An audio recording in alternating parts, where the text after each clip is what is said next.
What's happening, everybody? Welcome back to Redemption with Jaden. We're back with some more Lackey Grand Prix gameplay on to round 2 of Lackey Grand Prix 21. And this week we're going to be playing against Mr. Dermo.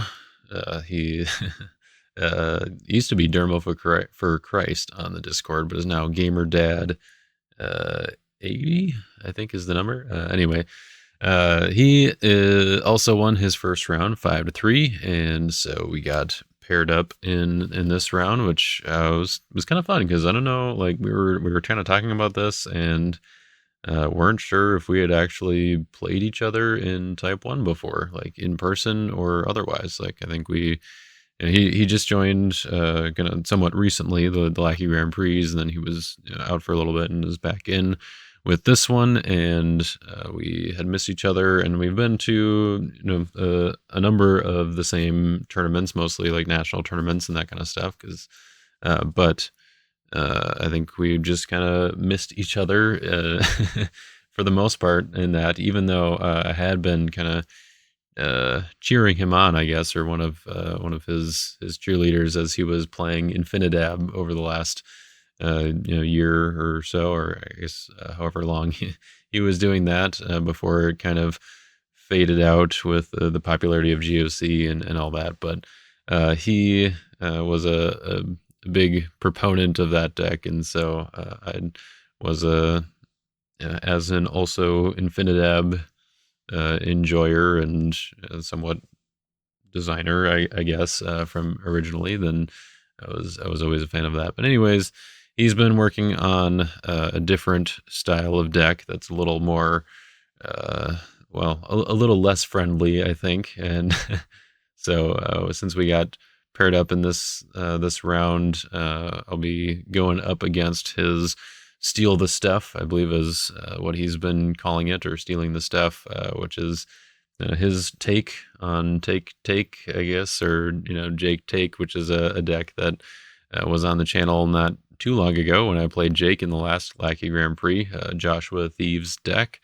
And so yeah, I was kind of anticipating that's what I was going to be going up against here, but didn't really let that influence my deck decision too much, because I wanted to try out this new state promo. Last week was kind of trying out the newest regional promo and kind of building a deck that was all around Prince of the Air. And I was like, I feel like, to be fair, even though he's not quite as strong of a card or doesn't quite have the same kind of support built around him that Prince does, I figured giving Samson, son of Manoah, a try here would be fun to do. Fun to build a deck around him, see what that might look like.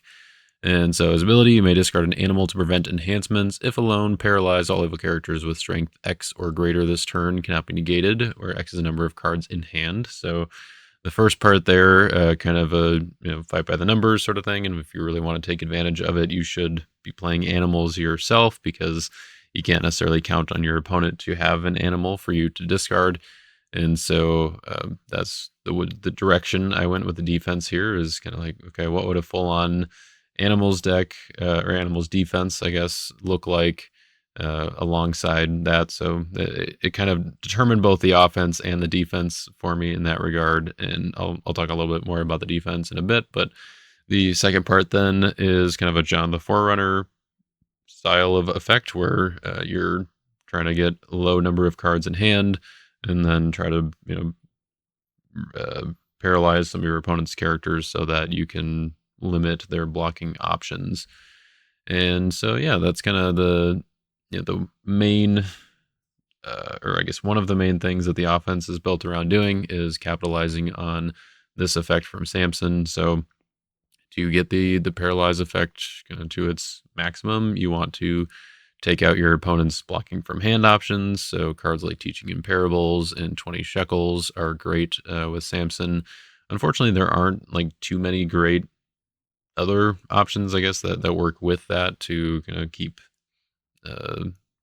keep your opponent from being able to block from hand and that kind of stuff. But I suppose doing things like threatening their evil characters or I guess I don't even know. I don't know where I was going with that. I was like threatening their evil characters in territory with lions and devouring lion, but I guess you don't really want to do that. You want them to feel okay about putting their evil characters down, and but like most people generally don't want to do that. Like the strategy usually is to keep evil characters in your hand so that you can, you know, block with them and avoid them being like negated before blocking and your opponent knowing that you have them and that kind of stuff. So it is a little bit tricky to work around Samson, but in the late game, he can be pretty effective once your opponent does have a lot of those characters down.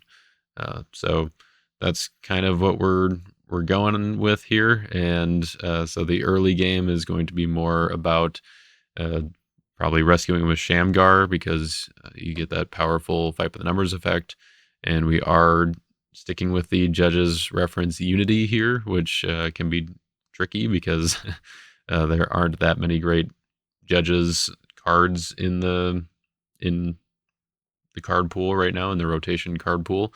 So it is a little bit hard to get this judges reference unity going, but I was like, all right, we're gonna try it if we're going all in on Samson here, because he is a judge, and the cards that work well with him work well with other judges' cards, like, you know, Angel of the Oak and the Victorious Being and all that. So we're gonna be trying that out. I thought that it was, you know, good to give Shamgar another go. So him and Samson are kind of teaming up to be our kind of A team here, and then we have a decent B team with a choose a blocker hero that is now in judges.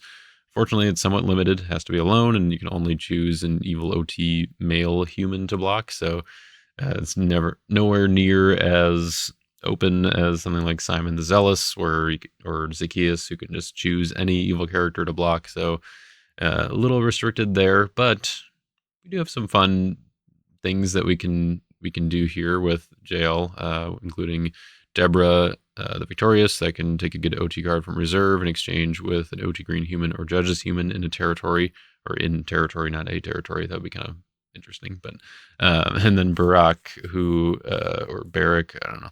Barrack, you can exchange Barrack with jail in territory, and then while Deborah is in play, good judges enhancements cannot be negated. So the line here is going with Deborah, take a good judges enhancement from reserve, exchange with Barrack. Barrack exchanges with jail. Jail chooses the blocker and then plays one of those good judges enhancements that cannot be negated. The tricky part is that, for one, obviously there are three separate components to this, three separate heroes to get out, which is part of why I'm running all three of Victorious Being, Angel of the Oak, and Angel of the Winds, but also just because I want to have options to get to like Shamgar early, and maybe Samson if, you know, I get a good early 20 shekels or something like that. But and then the other reason is because Deborah and Barak exchanged a territory. If your opponent has some way of negating these heroes, then you're kind of stuck with the hero that you don't really want in battle.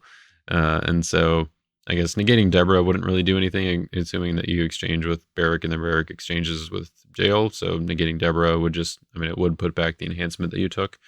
But if they negate Barrack, then you're left in battle with this red hero, which, you know, can work, I guess, if you happen to take Covenant with Philistia or capturing Canaan. That would kind of be the ideal one. But it's also, it's just easier for your opponent to work around it. So the choose the blocker definitely helps with that. You can maybe sort of orchestrate it that way, but something like a three woes, you know, they could time that right, or any kind of add to battle or something that, you know, negates heroes could then put you in a tricky situation. Because you do have to have all three of these heroes to kind of make that whole thing work, then it does maybe warrant a little more tutoring here than I included. So like maybe the Great White Throne would have been a good option here as just another option to get to these heroes, because, you know, Angel of the Winds can go to any piece. So like if I have jail, then I can do Angel of the Winds to Barrack to then go to jail. Angel of the Oak and Victorious Being can only go to Deborah, and so, you know, getting her out, or if I'm wanting to do that, then I pretty much already have to have Barrack in jail. But Deborah's still good anyway because she can exchange with a judge's human in territory. So Shamgar or Samson or Gideon or Jephthah's daughter also work well there.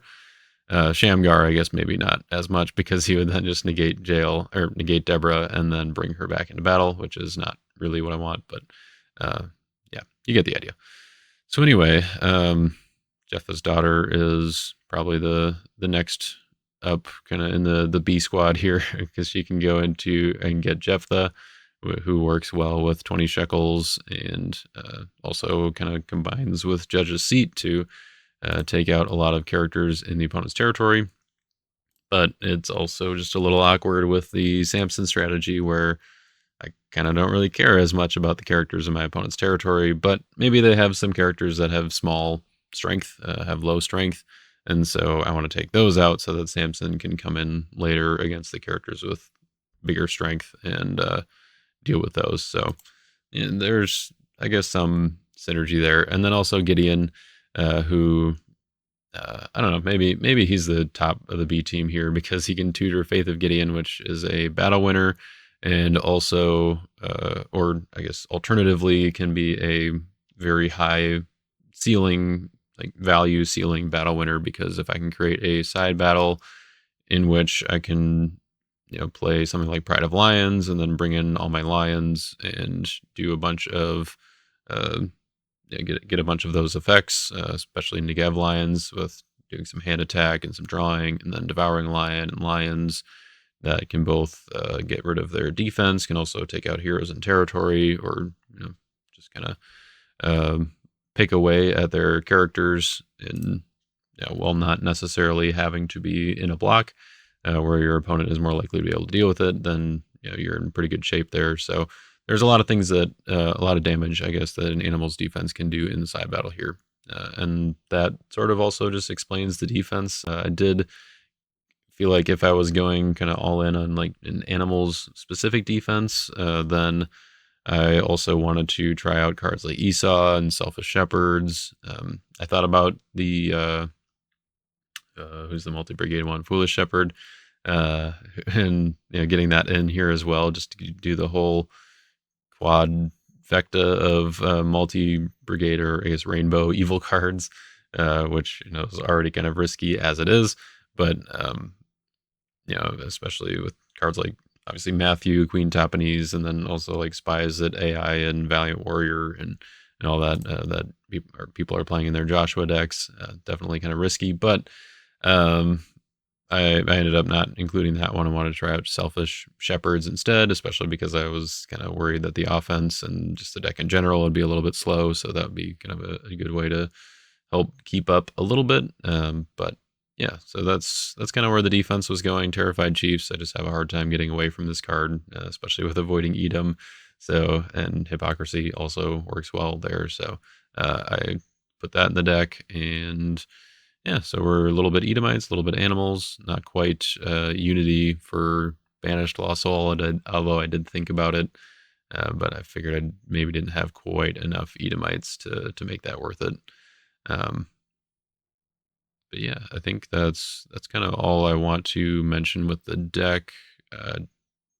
Didn't really want to go into too much detail on that because I do want to spend a little bit of time as well talking about some of the new spoilers that we've gotten. We do have some big news from this past week as far as spoilers, and also the set name, which I think will transition well into talking about our sponsor of the channel, Your Turn Games, who now has pre-orders available for the newest Redemption set that is going to be released at Nationals, and that set is called Times to Come.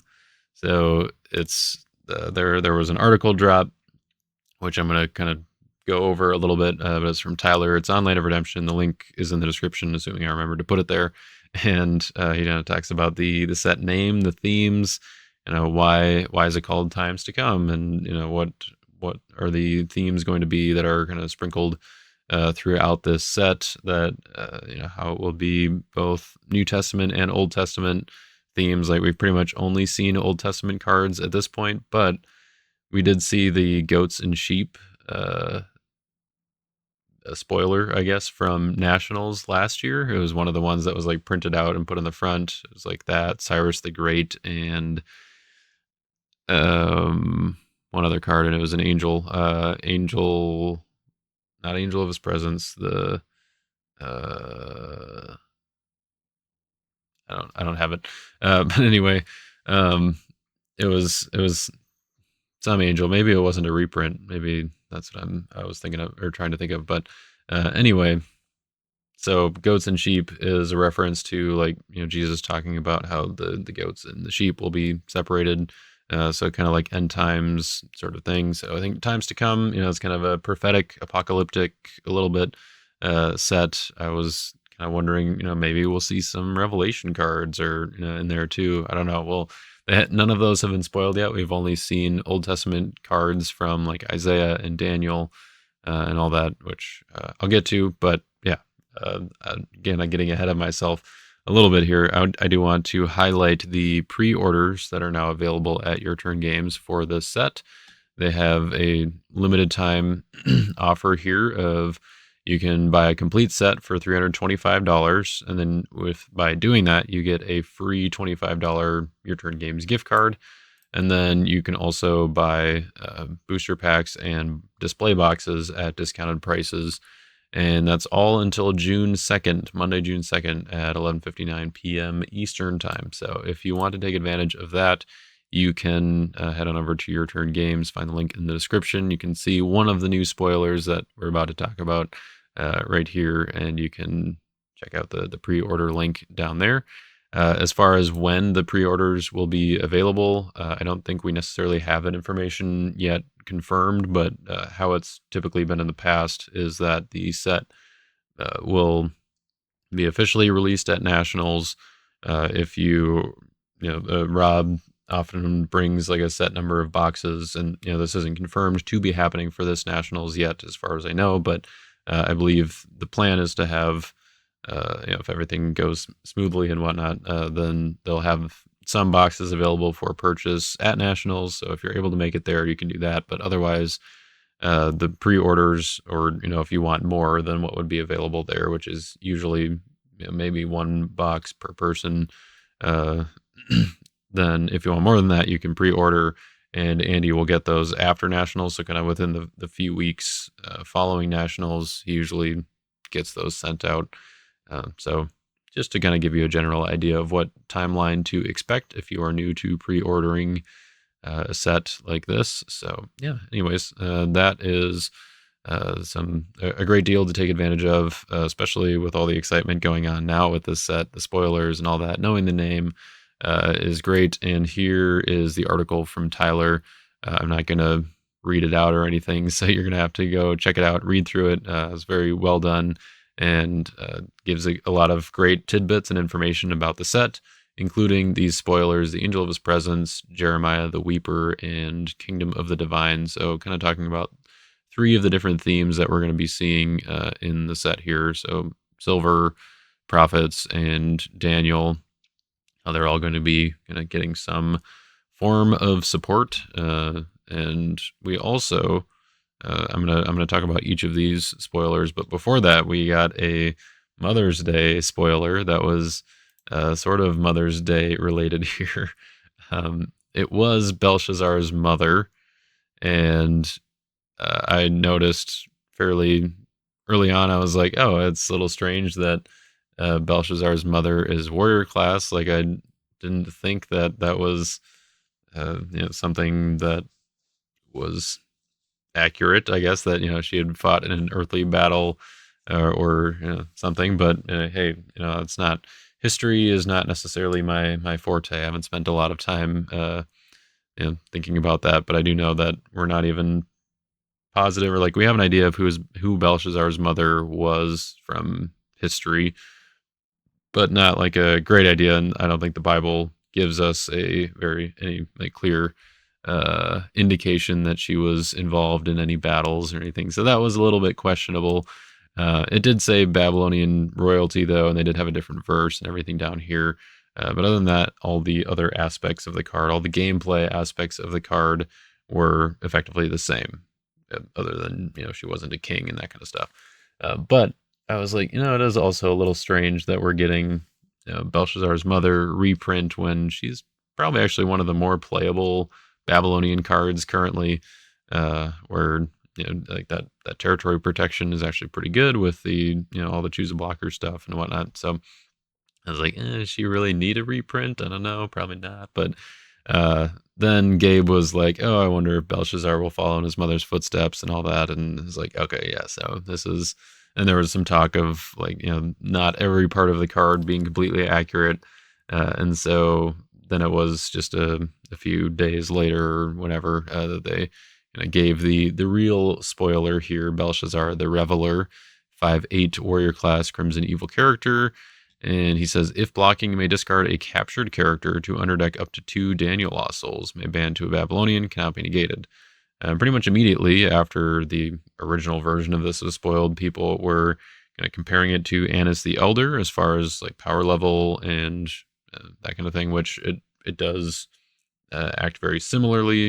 Annis the Elder, you can underdeck any Lost Soul or up to 2 Meek Lost Souls, and then you can ban to a unique Sadducee. And if your opponent has used a search ability, or maybe it's draw or search ability this turn, then your Sadducees cannot be negated. So it's very similar in how it's worded and functions and all that.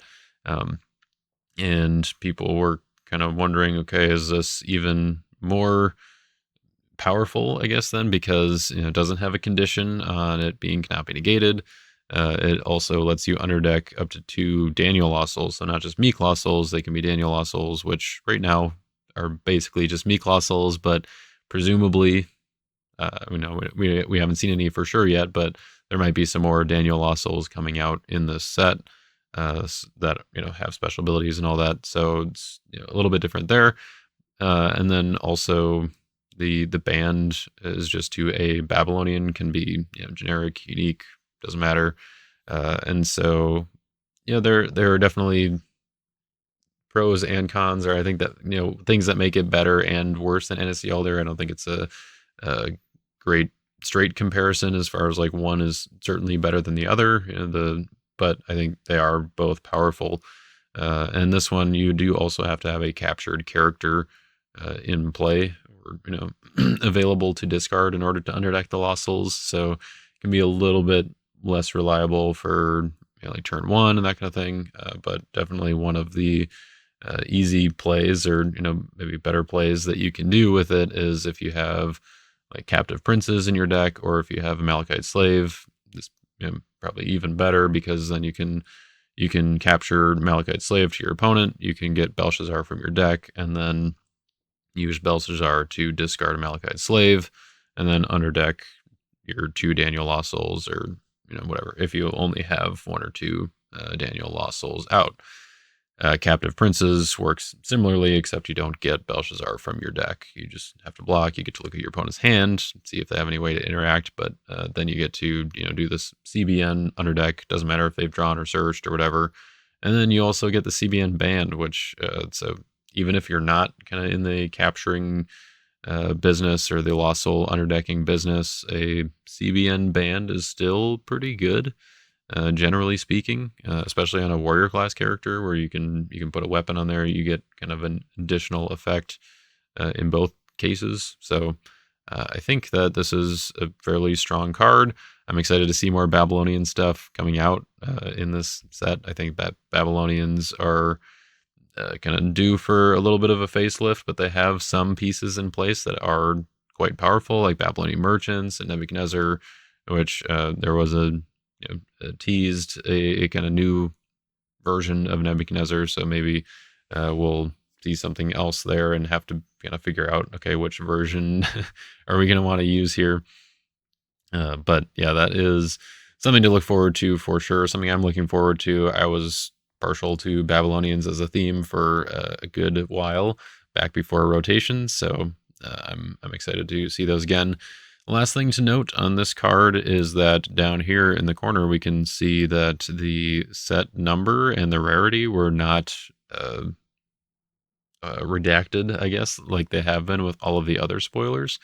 And so we can see that this presumably, unless anything else has changed or they changed any other aspects of it. But we can see that the card number is 117 and that it is a rare, which I know they use rare as like a placeholder, I think, in as they're designing the cards, and then I think it gets altered as the set progresses and whatever. But I guess once they get to that point of determining rarities in the set, so it's maybe not 100% safe to say that this card is a rare, but based on the card quality, I guess, and being similar to Annis the Elder, who is also a rare, it's probably safe to say that it was a rare. And then also there's another potential conclusion we can speculate about, I guess, where if this is a 129 card set, then the Belshazzar being card 117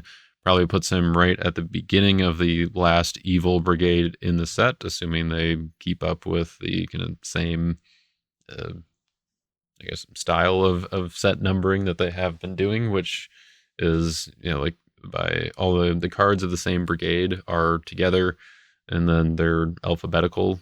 So if Crimson is the kind of last brigade alphabetically, and we have 3 evil brigades, then it's it's likely the case then that black and brown are kind of the main 2 other brigades. That's something that Maxwell Hopebringer brought up in the Discord. I was kind of noticing as well here. So it's a possibility, not confirmed. We don't know the exact set size for sure. 129 was kind of what was put forward as like, it seems like this is going to be the size of the sets for the foreseeable future, but that hasn't been fully established yet. And who knows, maybe like the fundraiser stuff kicked through and we're getting a slightly bigger set. Like, I don't know, Marcus said like Fall of Man was like 147 or something like that. So, maybe we're getting a little more because it did seem like maybe we're going to be seeing some orange cards as well. So who knows what we're going to get here, but that's just something to notice. I don't know if that was purposely left unredacted or if that was just maybe a side effect of them giving us a fake spoiler to begin with Belshazzar's mother. So anyway, now to the article and the spoilers that were given there. The first one in the silver category was the Angel of His Presence, a 5/7 territory class hero, which says, while no good enhancement is in battle, protect Isaiah heroes from harm. If attacking, look at the top 7 cards of deck, take up to 1 good card. And this is interesting. It's a territory class hero with a protect ability, so it's kind of similar to Mary, Faithful Servant, or am I getting that right? The red Mary from Lineage of Christ. Maybe I'm getting the wrong, mixing up the positives, I guess, or the title for her. But anyway, that Mary, who has kind of similar protectability in the territory class effect, that if no good enhancement is in battle, protecting those heroes from harm, protecting some subset of heroes. I think for Mary, it's meek heroes from harm. So if you have the Angel of His Presence sitting in territory, and then you've got a bunch of Isaiah heroes banded together or something in battle, then it's a pretty strong attack. Your opponent has to be able to negate Angel of His Presence, get bigger than your Isaiah hero band or whatever. Right now we don't have a huge banding potential as far as I can think of for Isaiah heroes. There's like the Seraph, the Live Coal, and Isaiah, but presumably we'll be getting some more here. So having that protection is nice. Also protects from like Choose the Rescuer kind of effects and just other like I'm going to block low and then play Scattered or something like that to get an initiative. So pretty strong effect. If you can make it cannot be negated somehow, then it's even better. I can't think of any ways to do it other than like playing it during battle while you're attacking with like the classic Isaiah that says Isaiah cards cannot be negated. Because I think the new one just says Isaiah enhancements, right? Isaiah Peace Proclaimer. Yeah. Isaiah enhancements cannot be negated. So doesn't work for all Isaiah cards, but yeah, this guy seems like a pretty strong territory class ability there. And then if attacking, you can look at the top 7 cards of deck and take up to 1 good card. So has a benefit going into battle as well. You get to dig a little bit and then not take lost souls, which is kind of nice. Yeah, that's a fairly straightforward card. Tyler kind of talks a little bit more about silver and the theme, kind of what they're trying to do with that. I'm not going to get into that too much there. You got to go check out the article for that. The next one was Jeremiah the Weeper, which is probably the card I was the most excited about from what was spoiled, and Hendrix kind of identified that already, just like that this is a card that I'm going to want to build around because it's a very unique and kind of fun ability here. So paralyze evil characters with strength 5 or less this turn. That's fine. That's a decent ability. Kind of helps to guarantee that he's going to get initiative, because even if you're paralyzing any of their like 1/1s, they'd have to have like Emperor Vitellius. I think he's like the 6/1 guy from Roots, the Emperor, and then your opponent would get initiative because you wouldn't be paralyzed, or if they block with like a 1/1 from hand or something like that. But otherwise, Jeremiah is pretty much always going to get an initiative, given that he's a 1/11 hero. So that paralyze effect is kind of nice. And then after that, while alone, reveal reserve, may use enhancements from reserve. So that is kind of the new and sort of untapped ability that we haven't seen something like this before, where you can just use enhancements straight from your reserve. As far as I know, that doesn't count as like searching your reserve or doing anything like that. You are still removing cards from your reserve, so you can't use the ability on turn 1. I mean, like, you could still reveal your reserve on turn 1, but you wouldn't be able to play any enhancements from there. But after that point, later in the game, you're just going directly from there, and they're already revealed. So as far as I know, that doesn't count as like triggering search abilities and that kind of thing. But that's probably something to confirm at some point here. But it just means that you can pack your reserve with kind of a variety of enhancements and just have good flexibility. So like, if you're playing Jeremiah the Weeper in your deck, you're probably going to be using Sins Forgotten in your reserve, because that's a pretty good negate that's CB on Jeremiah. You get to draw a couple cards with it. So it's just a very strong card that works well with Jeremiah, and then you could take it out with other effects and use it on other heroes as well. But if you're playing a deck with Jeremiah, you probably want to have a negate, you want to have an interrupt, you want to have regardless of protect abilities, battle winner.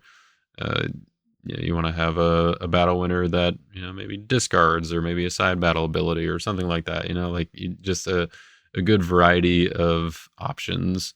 And then in your main deck, you don't have to have quite as many options. You can maybe have more setup cards, more like Virgin Birth, and the what's the green territory class one that helps you to get stuff now. The one that lets you look at the top 7, all that. So like you can try to get more value, set up your defense, set up your other heroes, and then just kind of utilize your reserve space with those good enhancements. Tricky part is, for one, kind of reserving that reserve space, or using that reserve space for those enhancements. Lots of reserves are going to I think struggle a little bit, having to balance like having enough good enhancement options, but then also still having the other things they want in reserve, like some defensive cards, some utility cards, maybe some covenants or something from Book of the Covenant. So it's going to be a little bit of a deck building game, I guess, or you're going to have some options there as you're in the deck building phase, so to speak. But I think you have to consider, do I want to go all in on Jeremiah and expect that I'm going to be able to get these enhancements, or should I have other ways to get them out, like Storehouse and that kind of thing as well? The other thing to consider is that Jeremiah's ability can be negated here. So if you're counting on being able to use enhancements from your reserve, then you might not be able to if your opponent just has an evil character that says negate a good card, and then you're stuck there and probably stalemate, or maybe you're losing the battle and don't have anything to play. So something to consider with Jeremiah, but still, I'm excited to be able to try him out and kind of have this new sort of effect that we haven't seen before. And just to clarify, may use enhancements from reserve means they do still have to match his brigade. Like they still have to be green enhancements. It can't. It's otherwise, it would have to say like may use enhancements from reserve regardless of brigade or something like that. So just use other enhancements ability doesn't always have to be like regardless of brigade or something like that. It's can be from other locations as well, as we can see now. So the last spoiler from that article is Kingdom of the Divine, a Daniel fortress that says, while a Daniel Lost Soul is in play, negate Lost Souls except Daniel Lost Souls. Each upkeep, you may create a Lost Soul token in a territory. And in the article, Tyler talks about how this card evolved over time, and like they had an idea of what kind of effect they wanted it to have, but then they had to figure out how we balance this so that it's playable among different themes, or like that it is actually going to work the way that they wanted it to, as well, like make it worth playing and all that. So he talks a little bit about that. Definitely interesting stuff. But just kind of break it down here. So the first part, while a Daniel Lost Soul is in play, negate Lost Souls except Daniel Lost Souls. So if you're playing Meek Daniel Lost Souls, that means that you are just going to be able to negate your opponent's Lost Souls, which is kind of nice. And if you're not, then you kind of have some flexibility with the second ability here. To each upkeep, you can create a Lost Soul token in a territory. For one, that's Soul Gen, which is nice. For two, it then, once you create that token, there is a Daniel Lost Soul in play, and so you'll be negating Lost Souls except for Daniel Lost Souls. So let's say that I'm not. Let's just say I built a deck where all of my Lost Souls are like enter effects. So like, if put in play, if drawn, that kind of thing. So, the darkness, lawless, grumbled, shepherds, prosperity, those kind of things, not like, static effects. Then let's say that I, get them out pretty quickly.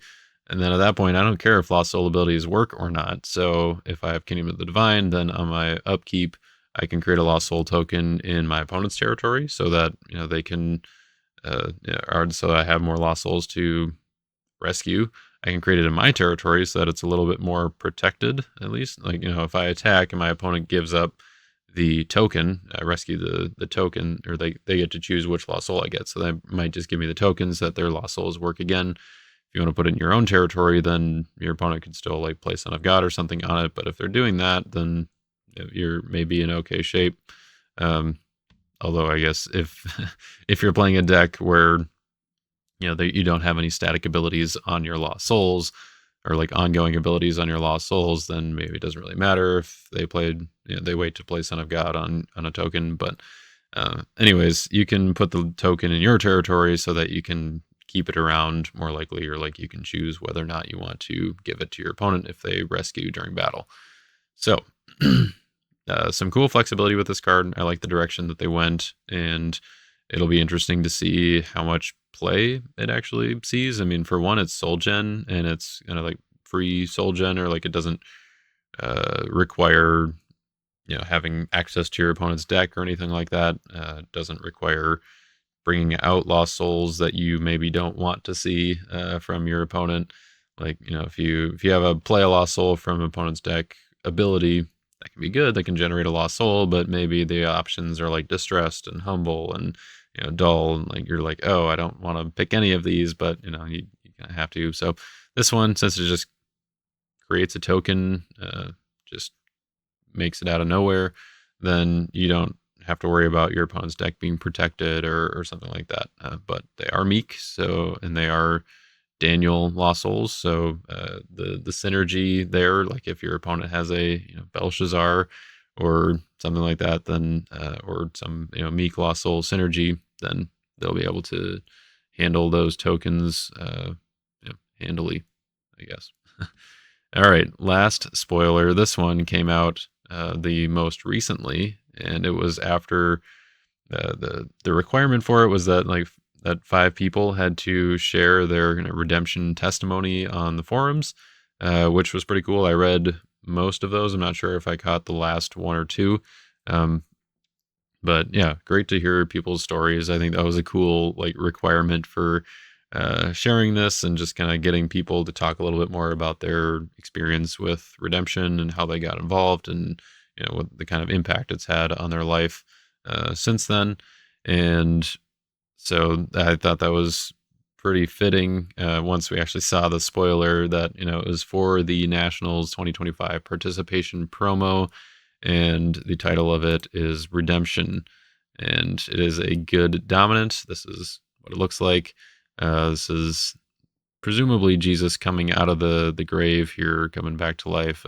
It's the good old Kahaba Productions art style here. So, and yeah, I mean, you can see he's got the nail scars in his hands and that kind of thing. So it's like resurrected Jesus, and because of his redemption to us, or I guess his resurrection, we have redemption through him, and that's kind of the idea here. So it's another sort of resurrection style of card, I guess. We just got the resurrection in GOC, and now we have redemption, which I think is certainly related and an appropriate good dominant. And it's good to see that we have a promo, a very powerful version of the name of the game. So that will be fun to see. I mean, I don't think it's immediately powerful, going to be in every deck, but it is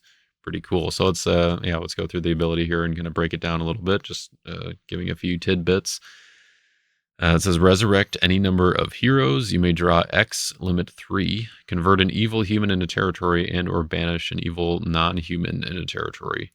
The X is a number of heroes resurrected by this card. And also, notably, it is a Colossians reference here, so no searching for it with Resurrection Revealer or cards that function with gospel dominance, but it is New Testament, so cards like Spirit as a Dove and whatnot can get to it.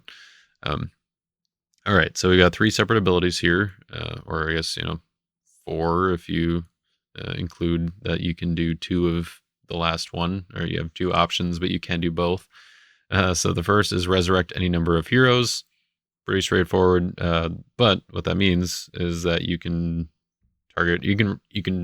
resurrect or target heroes in any discard pile. So you can resurrect your own heroes, you can resurrect your opponent's heroes, and that I think has some interesting applications in for both cases.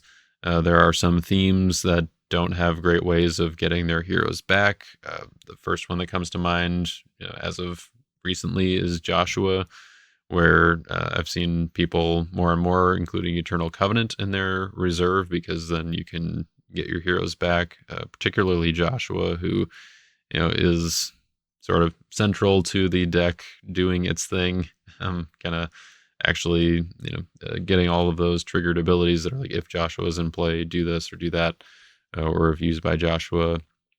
So redemption can be used in a Joshua deck to help get those important heroes back. It's not limited to like humans, or so you can get angels back and get symbolic heroes back, I guess. There's at least a few of those. And then, so yeah, for sure you want to get your own heroes back, but then also resurrecting some of your opponent's heroes is interesting because it lets you put some of their characters in play, which is an effect that we don't have a lot of. We have like 20 shekels. We got David's Victory and Moshi that can put your opponent's characters into play.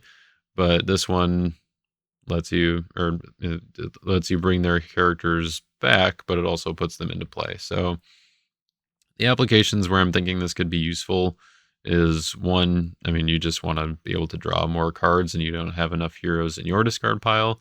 But two, bringing back your opponent's heroes can also offset some of their like unity sort of things. So, seeing some of the like GOC decks or like, Disciple decks and, just kind of clay variants and whatnot. A lot of them are running like Mary Holy Virgin that has Unity Gospel heroes, but a lot of them are also running Angel of the Winds, or like Victorious Being, which some of them, those are both characters that you're not really going to want to keep in play. The plan isn't really to have them in your territory so that you can still meet the unity for cards like Mary and whatnot. And a lot of times during kind of the later turns of the game, you will see these players discard Angel of the Winds or Victorious Being from their hand because they don't want to put them down, they don't want to clog their hand, and they don't need to go to deck anymore. And so they'll just discard them so that they can keep their unity. If your opponent has done this and they're about to attack with Mary in their prep phase, you can be like, oh, hold on, I'm going to play Redemption. You resurrect their Angel of the Winds, put it in their territory, and they no longer have Gospel Unity. So that's one of the things. And then the other one is if you have like a choose the rescuer evil character like Herod the Great or High Priest Maid or Gatekeeper Maid, then you can bring out a hero that they've already lost that's maybe weaker and more vulnerable, or one that gives you initiative or something like that. And then so before you block, you just play that, put that character back in play, and then choose it to rescue. Then you also get the straw ability. Pretty straightforward. You want to do that unless you're worried about some anti-drawing tech your opponent has. But the part about that is that this dominant is generally better for later in the game for that aspect, so that you actually have heroes to resurrect. It will be interesting if there are effects that you could utilize that can discard some heroes. So like the only one that comes to mind right away is like if maybe have an effect that you get to look at some cards and then underdeck them. You see that there's one or two heroes on the bottom of your deck, and you have Gates of Hell. You can use Gates of Hell to discard the bottom few cards of your deck, put a couple of heroes in your discard pile, and then get them back out right away with Redemption. Kind of interesting, an interesting use, but it's probably not something you want to do unless like you're going to get value, and it's kind of hard to set up, so it's not really like a good combo like piece or like something to build around, I guess. But definitely will be a card that I'll be interested to try out and kind of see how it feels. And the last part, convert an evil human in a territory and or banish an evil non-human in a territory. This is going to be interesting. Like, so it's not going to win you any battles. That's kind of the one thing to make sure, or like to emphasize, I guess, is that it's not going to, at least not going to directly win you any battles. It's not going to affect any characters that are in battle. However, you can maybe set up a battle winning effect by using 20 shekels or something like that to put their characters in territory, and then Redemption to convert them. Then maybe they don't have any more characters, or you can combine this in a deck like the one I'm playing today, which it's still the same video where you're using Jeff, though you're using Judge's Seat. You're really picking on your opponent's territory and trying to limit their options, and that you can combine this with that and just have another effect that is similar, kind of outside your characters, outside your artifact pile, something that can't be negated, something that you can do at any time. So unlike Stocks or Holy Grail or something like that, like you can just play this and have that effect, and it's going to be permanent convert to permanent banish. So I think the one thing that makes me think that this card is actually going to see a decent amount of play. I'm not thinking I'm not really expecting it to be an auto include by any means, and I'm not necessarily even expecting it to make it into most competitive decks currently, just based on the way that people tend to value dominance, especially ones that interact well in battle. But one thing that makes me think that it could maybe see some more competitive play is Prince of the Air just being so powerful and likely popular in the coming months. That the fact that Redemption can just hit this and hit that in territory seems good. However, Prince of the Air also has that benefit of a lot of times being able to just underdeck itself after blocking, and so maybe it's not going to stay in your opponent's territory. But if they want to back with like Gates of Hell or something, it does have to go through their territory, and that gives you a window to play Redemption and just to banish it. So I think that's interesting. The fact that you're going to be able to take out 2 characters from a deck that's running both humans and demons, or humans and animals, or I guess humans and symbolic characters, then that is definitely going to have a strong effect. But since like Demon Thieves is probably the only one that's really all that popular right now, Edomites and animals a little bit, but not much. So yeah, I think that'll be interesting to see. There's definitely benefits to using this to convert your own evil humans. I'm excited to try that out a little bit as well. Like, okay, how do I build well around this, where I'm attacking with like a Naaman or something that I've converted. Like in last week's video, I had Naaman's servant girl in there, or not in last week's video. In the Type 2 game that I played against Tim with my priest deck, I had Naaman's servant girl in there to convert my Nadab to a hero, because then he would be a good priest and has that protectability and all that. So that having some evil characters that have those kind of effects, like Emperor Augustus was another good one. Like is the best evil character to attack with. I think it was the video I made on that, where I had Emperor Augustus doing some hand control kind of stuff, and then being able to ban to a Roman, attacking with that seemed pretty good. And so I think Redemption is definitely more viable to play than Blinding Light. And so I think having that effect on another dominant, especially one that's going to have more potential, or a higher value ceiling, is going to be exciting to see. Be interesting to try it out.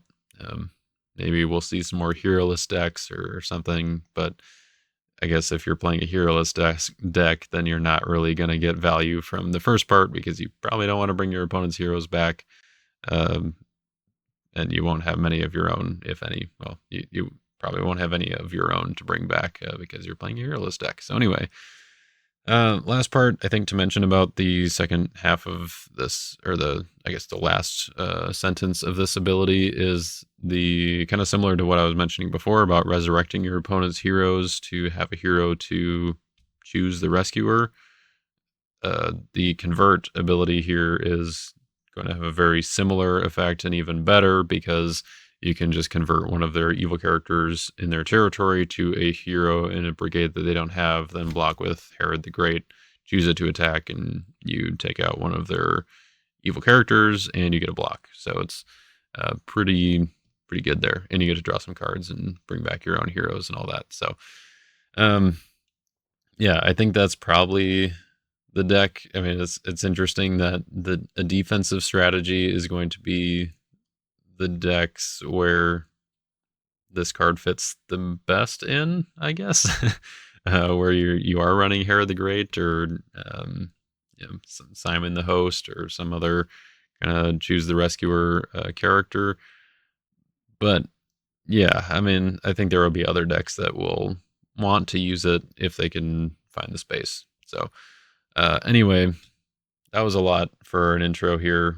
we're already a long ways into this video, and we've got a long ways to go because we still got a game to go. I maybe should have just split this up into 2 separate videos, but I've only got one scheduled release each week, at least at this point. So that's kind of the that's where we're at. Hopefully, you guys have stuck around with me, and this is all exciting stuff, all these spoilers. So hopefully, you guys find it that way. But without any further ado, let's go ahead and get into the game with Robin.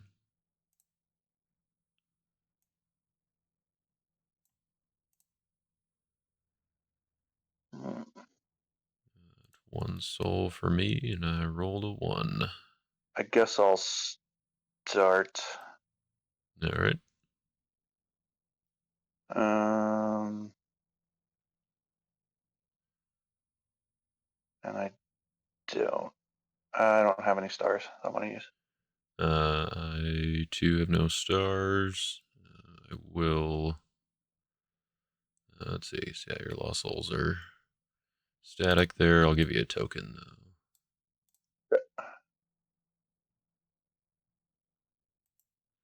And I think we're good to go. Then I will I'll pop down Bears and Rahab, and I will come in with Captain, draw 3. El Capitan. Whoops, drew too many. Sorry. And I'll go ahead and trigger Aimless. Hang on. Yeah, I'll do Aimless. Oh, forgot I got a reserve card. I will go ahead and reserve.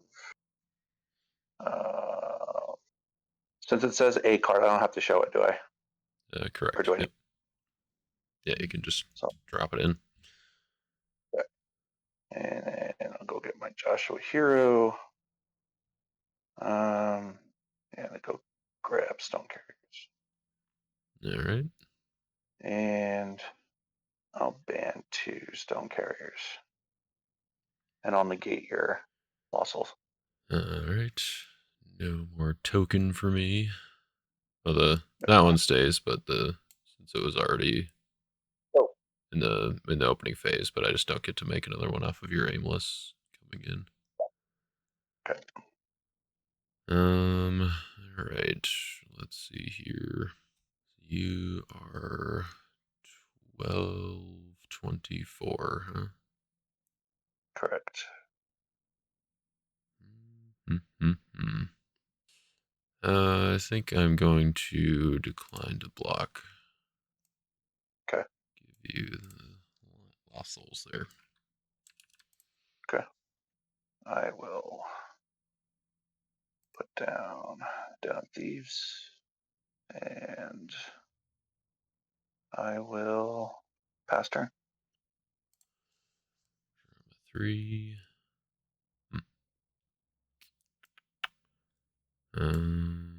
Interesting. No stars, no souls. I'll go ahead and put down Judge's Seat. I will put down the Selfish Shepherds. And sure, yeah, I'll put down Firefoxes as well. And I think I will just pass a turn. Kind of an awkward draw here, but it's all right. At least I didn't draw another Lost Soul, I guess. Yeah. I did not. Okay, let's go ahead. I don't have any stars. I'll go ahead and activate New Covenant, and I'll go to my deck. Yep. I probably should have waited, because I would have drew it next turn and hopefully got a soul out of your deck. Oh. Well, no way you could have known. What's that? No way you could have known. Okay. And then I will go ahead and battle challenge with Captain to draw 3. And we get darkness, so I will trigger darkness. Mm-hmm. I think, yeah. I'll grab Deceiver. All right. And we'll ban to Joshua Hero. We'll go ahead and ban to. All right. So, what are you negating with Captain? Oh, sorry. Negating evil card. I'll go ahead and negate. I'll negate Selfish Shepherds. Okay. And then I will. I'll go ahead and ban to officiators. I'm not going to take a weapon, but I will take your fortress. It's only if Joshua's in play, right? Oh, crud. Yeah, you're right. Sorry. I'll give it back. Joshua Human, I'll ban to bears, and I will draw 2. Mm-hmm. Jeez, they're all coming out here. Disoriented, I'll go ahead and negate. I'll negate your judge's seat. All right. And battle challenge. Okay. Yep. I don't think it's in my best interest to block here, so I will decline. Okay. Put this on artifact pile. We will throw down that. I will play down shield. Let's see, 11 cards. We'll go down the thief. We'll put down Zacchaeus as evil. Down deceiver. And I will pass turn. All right. Let's see here. Yeah, it's interesting. I guess we'll do a couple stars. Got my own teaching, or I guess teaching parables and my own amazing faith. So go ahead and reserve your top card. Messenger. All right, and then I will go play a Lost Soul from your deck. Okay.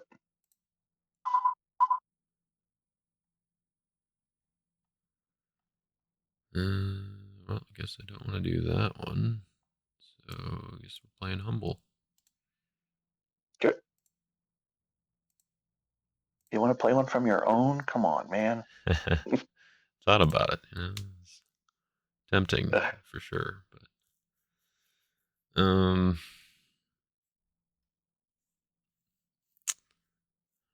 all right. So my judge's seat is negated. Um, and maybe I should have blocked just to get some cards out of my hand. Hmm.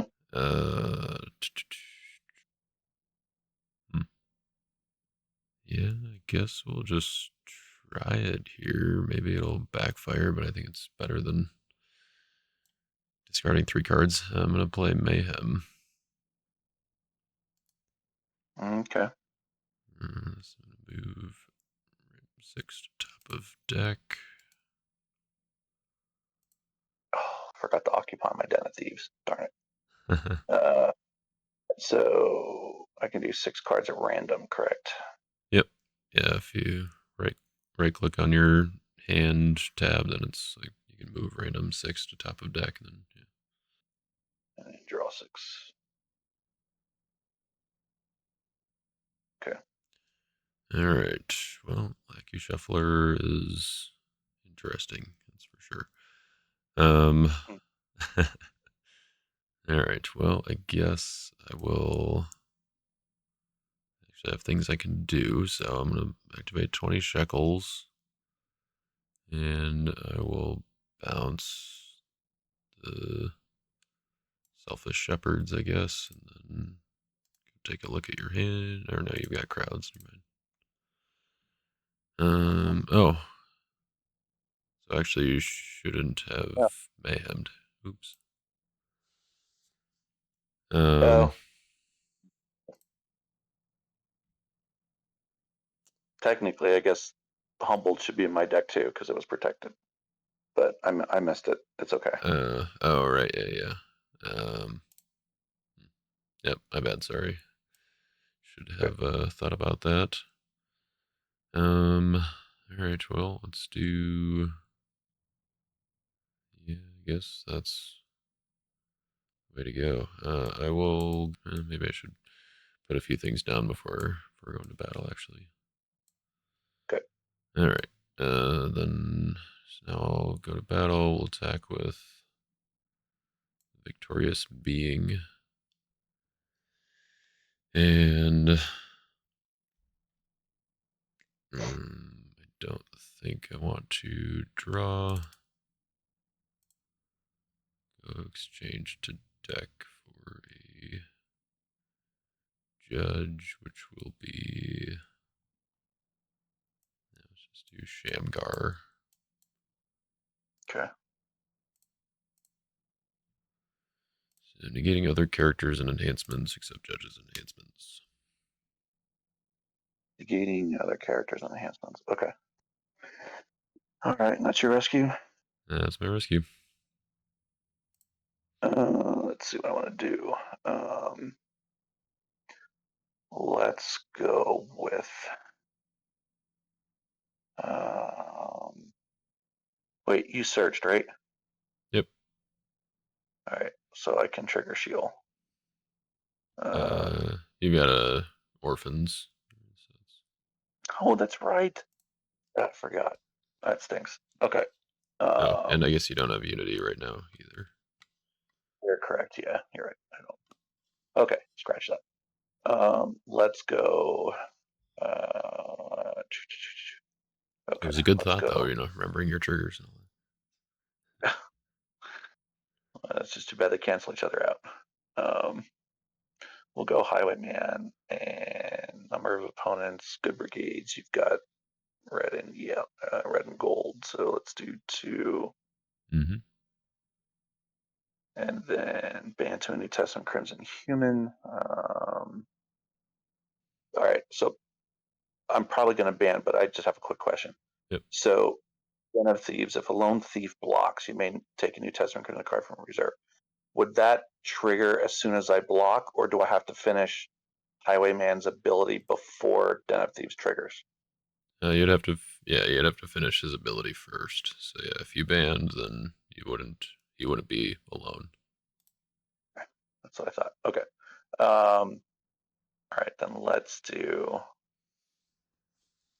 go ahead and ban 2 Condemn Thief. And I will CVP, so I'll take a look at your hand and grab an enhancement. Yep. Yeah, I was kind of hoping you didn't have that one. But I'll go ahead and take Amazing Faith. Seems good. But you do have Lurking, you've got Unclean, Glory, Christian Martyr. I can't talk, it's too late at night. Teaching Imperative. Delivered. Okay. People still play Delivered. I know, right? It's crazy. Okay. Yeah, I'll just take Amazing Faith there. Yep. All right. Well, so let's see, you're at 10-9. I think while I have the opportunity to do so, I'm going to try to take out these fellas. I'm going to play Glory. And I will not activate an artifact, but I will restrict enhancements. Okay. And you're what, 10-6? Yep, so we're in a mutual at the moment. Yeah, I'll pass. I will pass. Good. I'll do it. I'll go ahead and give you a token. Cool. Okay. At least we got a soul out of it, and I guess I can count my blessings of not drawing another lost soul, so we'll got that going for me at least. All right. I will pass a turn. Okay. Yay! There he is.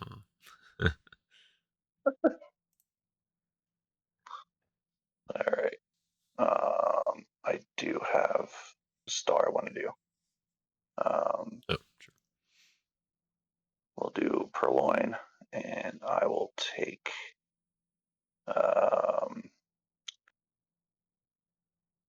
I'll take your. I'll take your Firefoxes.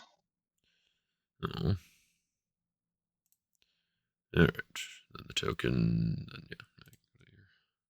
I'll turn that over, and I will activate. I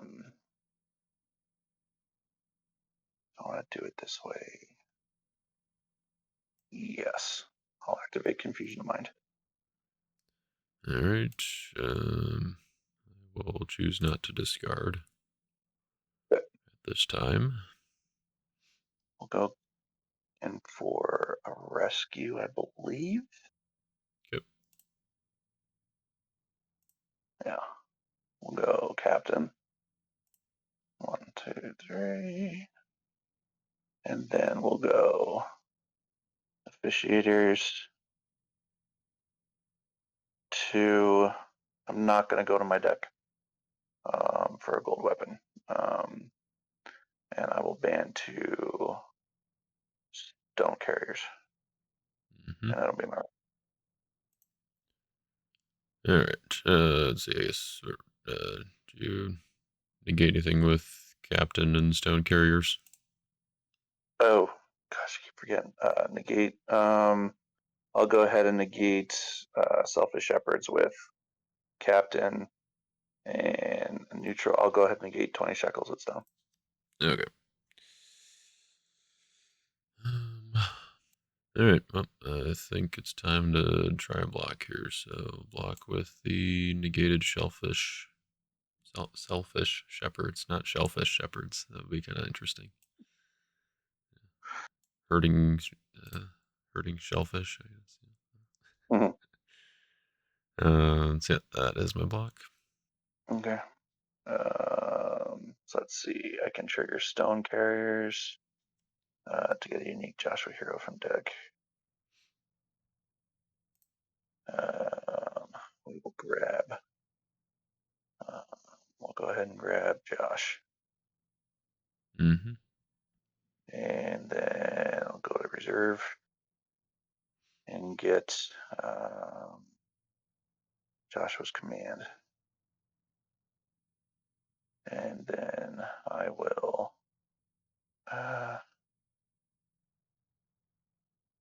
go ahead and ban 2 Trumpeting Priests. I obviously cannot take because I'm at 16. So Convenient. that is, yeah, I'm at hand. I'm in here. All right. Initiative to you. All right. Well, I guess I can't play it in territory. Let's play delivered. Okay. Go and get, I believe that one. Yep.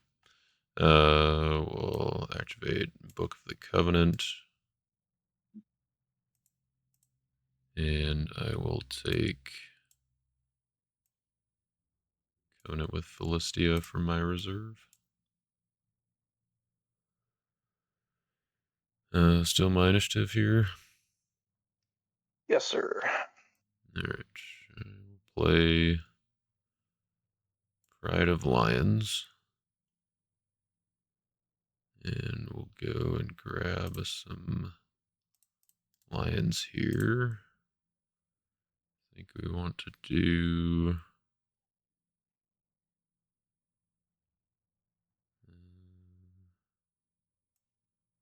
this one,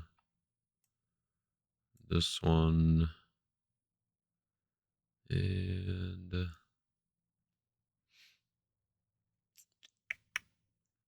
let's do this one. Just grab them all from deck. So we'll do Devouring Lion first. I'm going to reserve a human. So let's reserve Zacchaeus. Okay. And then we'll do Negev Lions, make you discard a good card from your hand. That's right, it's not protected anymore. You have drawn too many cards. I did. Discard a card from my hand? Yep. A good card? Okay. I'll go ahead and I'll discard Firefoxes. Fair enough. And then Wild Animals will, or I guess Negev Lions, I can draw 3. And then Wild Animals will negate heroes, so that will kick out Trumpeting Priests and put back your Joshua's Command. And then I'll withdraw all heroes except 1. I think I will withdraw all but Joshua. Okay. And then I'm going to ask for Dominant Initiative. Go for it. All right, let's discard Mr. Joshua.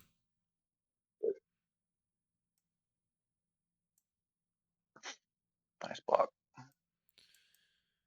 Yeah, Pride of Lions is pretty solid. I was kind of hoping to wait until I had a lion that I could play it on so that I could shuffle it after battle, but Oh, yeah. couldn't wait much longer, I don't think. So. All right. I need to get rid of some cards. We'll put Barabbas in Den.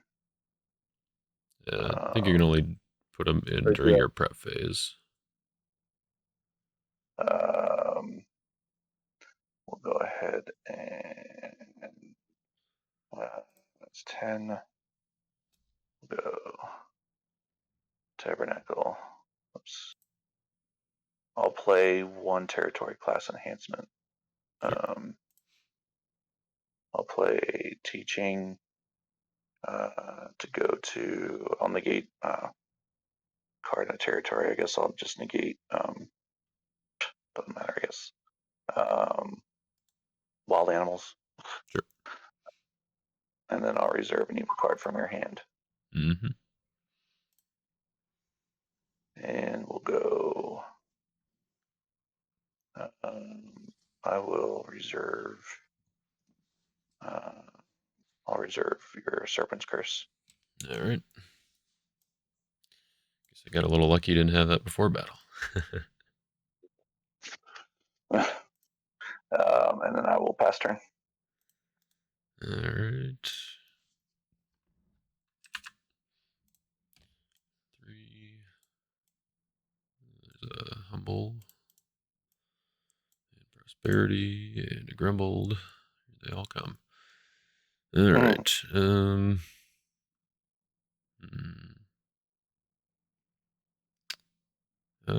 Prosperity. I think I will toss my Prisoner at Gaza. Draw 2. And then with Grumbled, let's send this one to the bottom. Interesting. Okay. No upkeep because my book is not occupied. Judge's seat is still negated. Although, actually, I suppose. Yeah, let's do that. In my draw phase, I'm going to, or beginning of my upkeep, or I guess I don't know if it needs to, what it needs to be, but I'm going to play Son of God to rescue your disoriented. Okay. Open up my Judge's seat. And then I will use it to take a good Ruth or Judge's enhancement from deck. And let's get avenged, I suppose. Okay. And then I think I'm just going to do this now. We'll play Second Coming, grab Son of God back. Mm-hmm. And we'll hang on to it for now. I'll go to my prep phase. Book of the Covenant will take You Will Remain for reserve. And then activate Covenant with Philistia. And I will take Hungry Lion from my reserve. You can take an animal from yours if you have one. Yeah, let me get right on that. And I will draw 2. Knew I should have ran fire. It's good. Hey, yeah, there you go.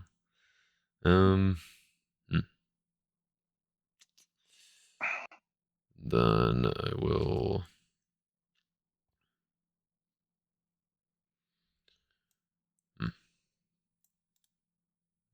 just put down an artifact here. And put down Hungry Lion. Put down Foreign Wives.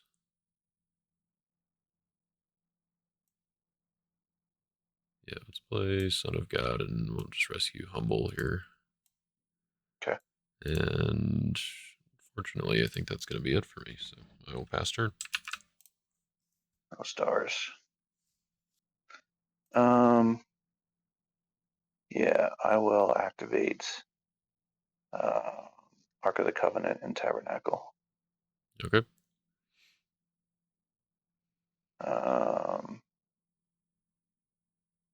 I think that'll be that for now. Okay. Let's go to rescue. You're leaving Confusion of Mind up. I am, yes. Okay. Oh, yeah. Do you want to discard? Yeah, I don't think so. Yeah, go ahead. You got Foreign Wife sitting there. Okay. So that might change some things here. Let's go Captain. I'm not drawing. Yep. But I'll go ahead and negate your Devouring Lion with Captain. All right. And then I will band 2 officiators. I will go get a weapon from my deck. Mm-hmm. And I'll grab Josh's sword. And I will draw 1. And then let's see, Josh's officiators can band. Let's go with Trumpeting Priests. Mm-hmm. Go to my reserve to get Joshua's command. All right. Good to block. Got 1 Selfish Shepherd's trigger. Your Joshua's sword, so I will draw 1. Yeah, then I think I will block with, let's block with Esau.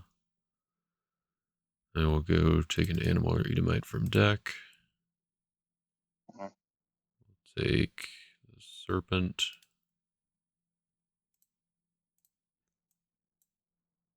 And then discard an animal to draw 2.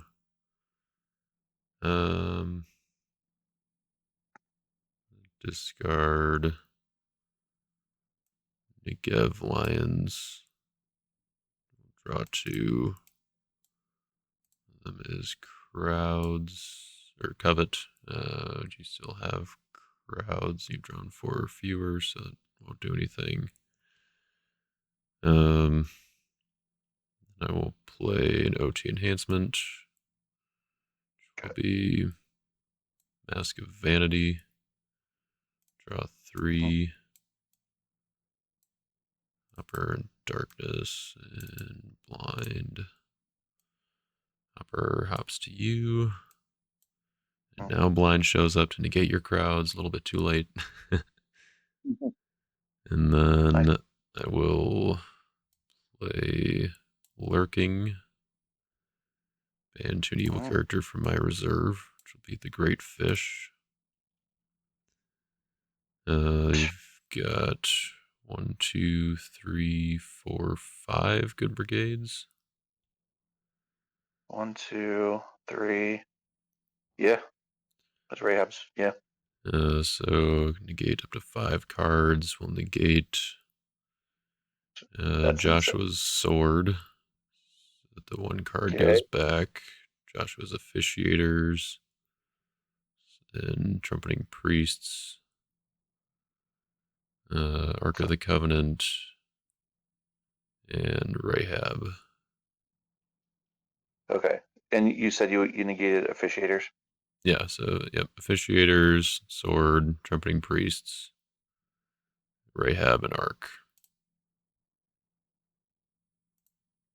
Okay. That was interesting. So, let's see. What was the card that you took with trumpeting priests again? Oh, yeah, Joshua's command. Yeah. Reserve. Yeah, so that goes back, then trumpeting priests goes back to territory. That's right, because you negated officiators. Yeah. Okay. And then with the Great Fish, I will set aside a hero for 3 turns. We'll set aside Joshua's officiators. And then shuffle that card after battle. Okay. Yeah, so that is that. Let's see, it is actually stalemate, I guess. I'm a 724. Okay. I will play God is with you to interrupt, and I'll take your Great Fish. Yeah. Okay. Then all this stuff comes back, correct? Yeah, I think so. That interrupts the last thing, and then yep. So that comes back. This comes back. I'll clear that, and then command sword. Yep. And was hoping you didn't have the one of the silver ones.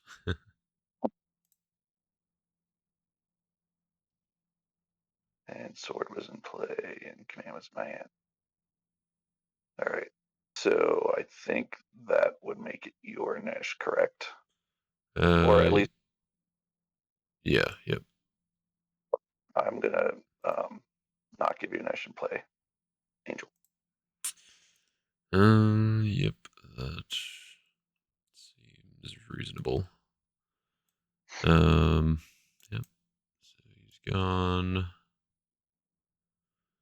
And yep. I will give you the darkness. Good.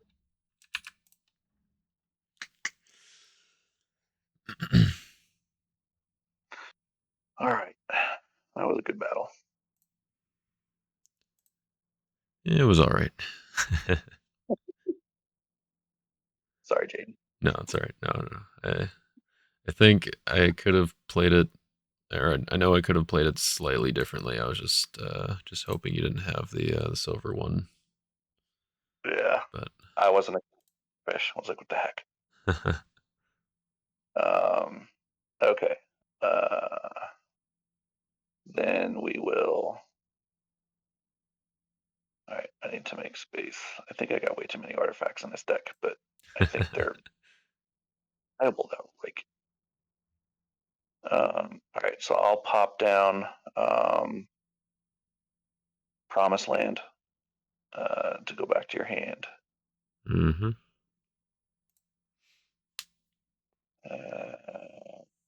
Take a card except a dominant.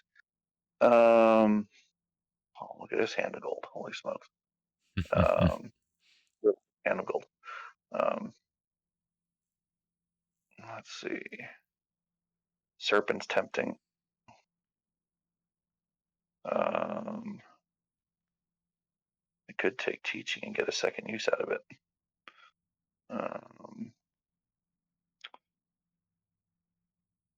Let's do. Yeah, I'm gonna take serpent. All right. I'm gonna take serpent. And then I'll put down spies. I will play down serpent on my side. I'll play down fish on my side. Yeah, no, I think I'll save it. I'll put this down. Oops. And I'll pass turn. Alrighty. Well, Draw 3. Okay. So let's do some upkeep triggers here. Let's draw 1 off of book. We'll use Judge's Seat to take.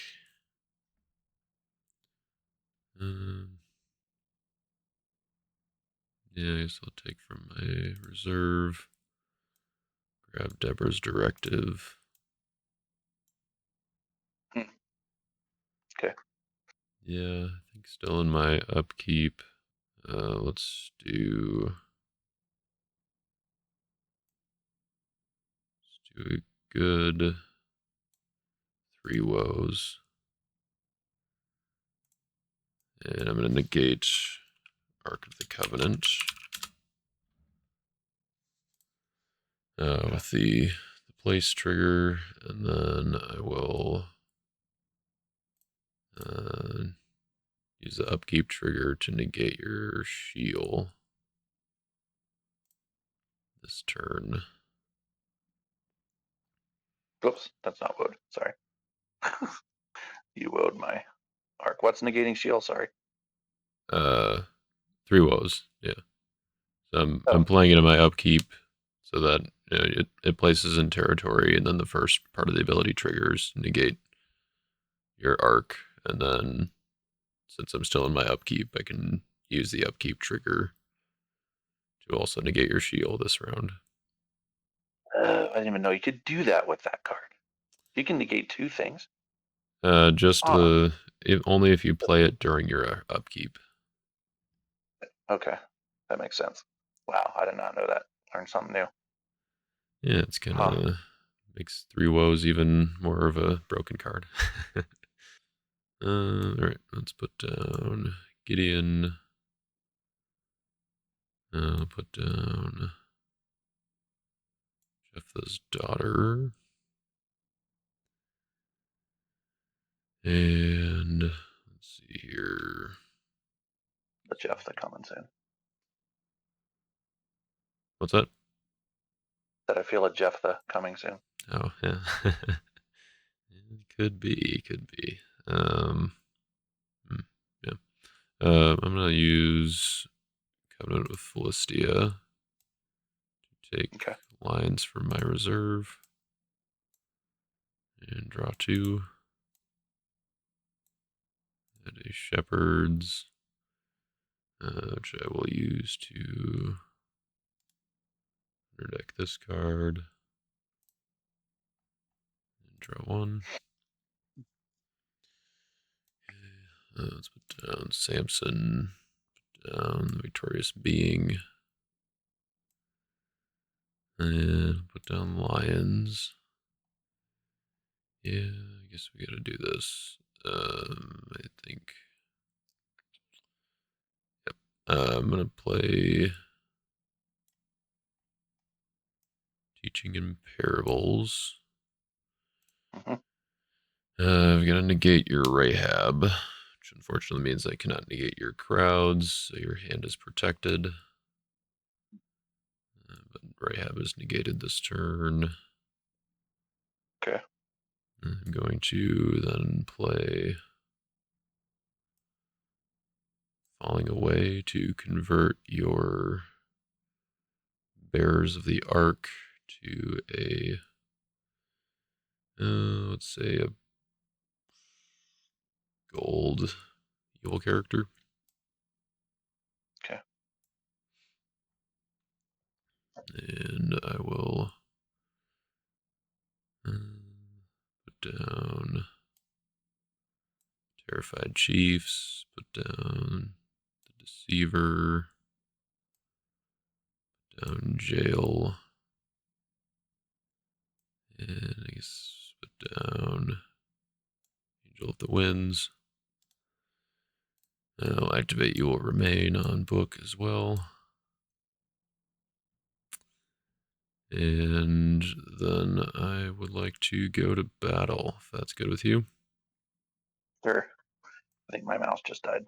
Oh, no, there it is. Oh. I will attack with Jail, who is CBP because of my Humble.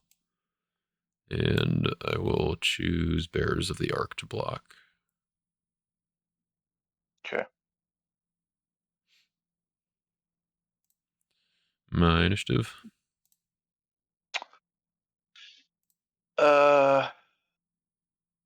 No. I will play Doubt. Interesting. Your hero. Okay. So it kicks Bearers out, but then Doubt stays in battle. No dominance. You're tossing multi brigade and negating heroes. Okay. So now it's stalemate. Mine was up. What's that? I said confusion of mine was up too. So I couldn't choose anyway. But that's okay. Oh, I had Humble out, so Oh, that's right. It makes it CBP. CBP. Yep. Okay. So my initiative then.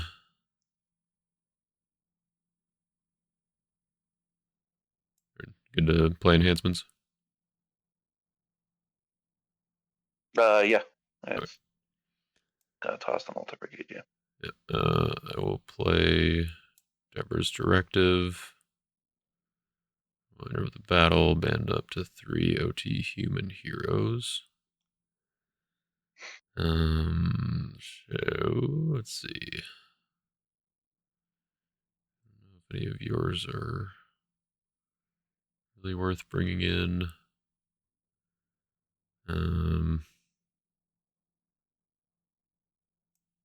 Let's bring in Jephthah's daughter. Bring in Samson. And bring in, I don't know, I guess we'll just bring in some of yours just because. So we'll do Joshua's officiators. Guess I could equip a gold weapon from deck. I will not do that. I can't band yet. Then do Joshua's sword. Yeah, because your prevent is being interrupted. So yeah. So Joshua's sword, I will draw one. And then Samson will go. I will discard the Great Fish to prevent enhancements. And then Jephthah's daughter will be banished to add Jephthah to battle. And I will discard my top card, which is Deborah. And we'll discard.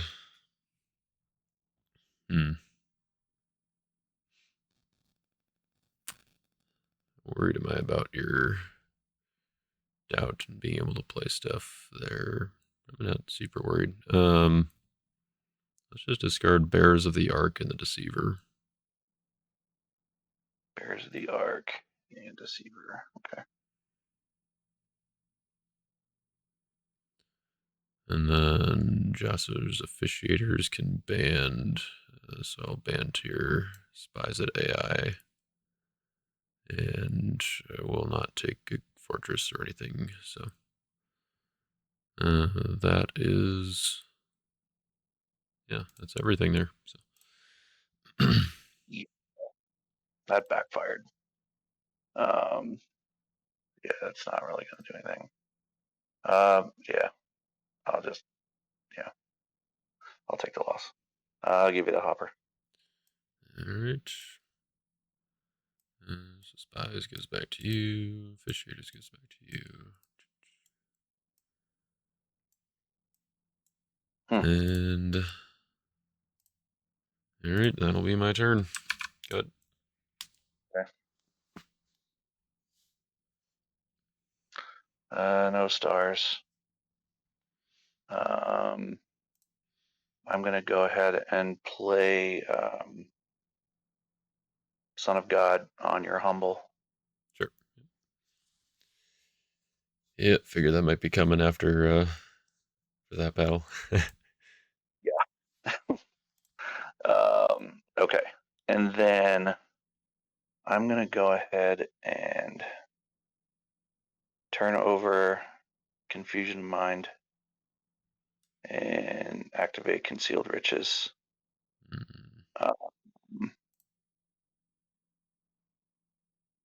And I have 10 cards in my discard pile.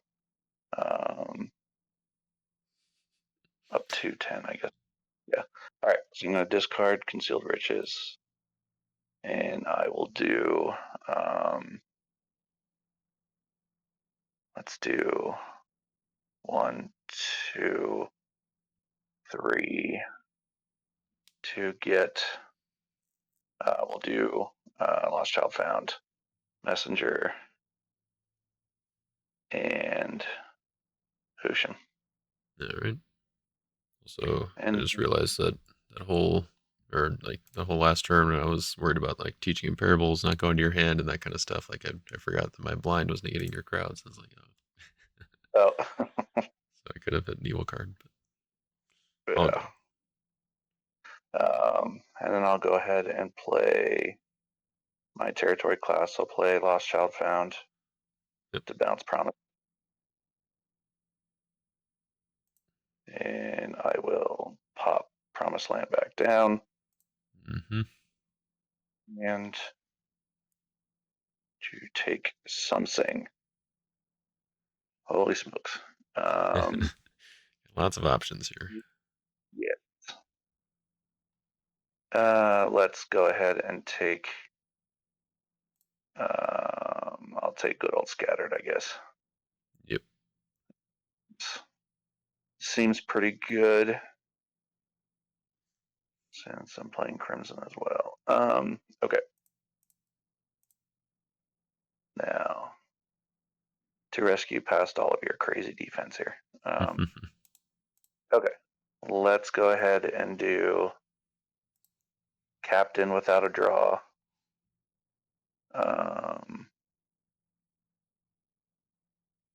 We'll do Officiators.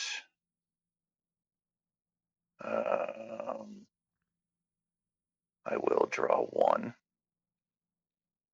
And then I'll ban two Rumpeting Priests. And I'll go to my reserve. And I will get Holding On to the Lord. Mm-hmm. You're good to block. All right. I think I missed my opportunity to grab from discard pile, didn't I? With Tabernacle, you're saying? Yeah, because I have a priest in battle. No, I think yeah, you could still do that. Yeah. So nothing else has happened yet. So. Okay. Exchange a good card in hand. Okay. Let's do. You know what? No, that's okay. I'll pass on that for now. Okay. Got 5 cards left in deck, so I kind of have to play the odds of like which one, what dominance he might still have left. Mm. Yep, I'll try it this way. I will block with, let's do the Selfish Shepherds, which I guess I could have triggered. Oops. Into an animal, which will be Hungry Lion. Negate a good card, which will. I guess I could discard an enhancement. Let's just negate your Rahab. Okay. Or I guess she's going to be negated anyway. So, all right, let's discard your Joshua's sword. Okay. And then into wild animals. So we'll negate heroes. That'll kick out trumpeting priests and put back holy ground. And then I will withdraw Joshua's officiators. Okay. And I believe it is your initiative.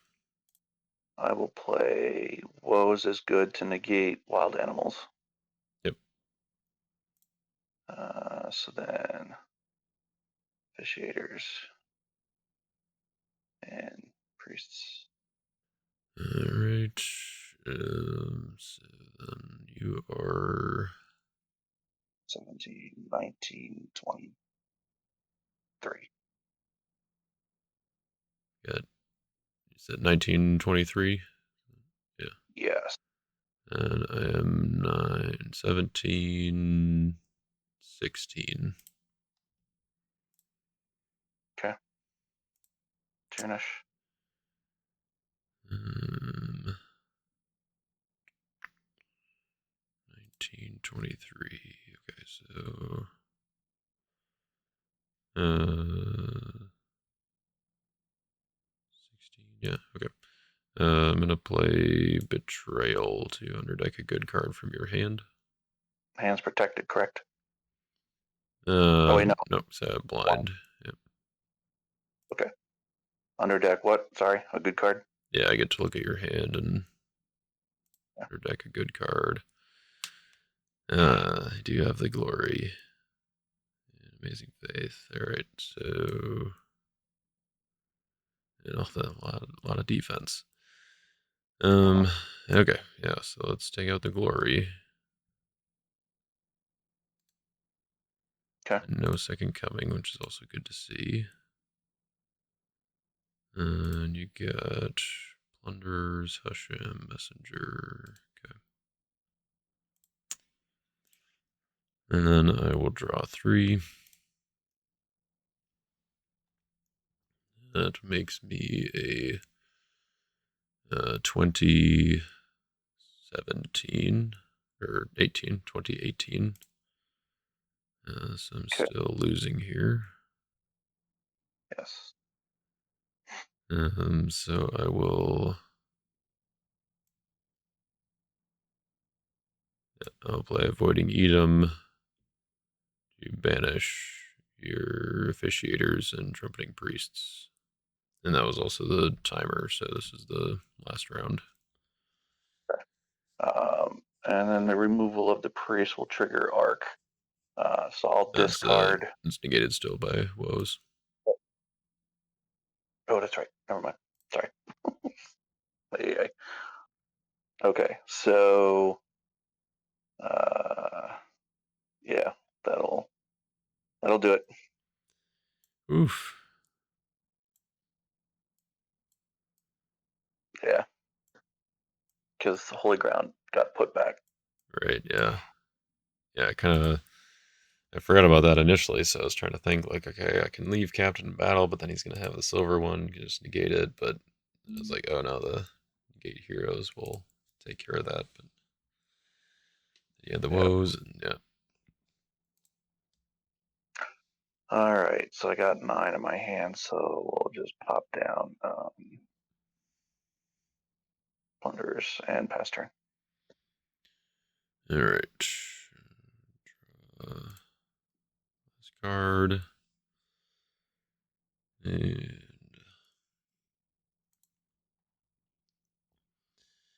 all right, time to figure out how to get around all of that defense you got. If I can get around it.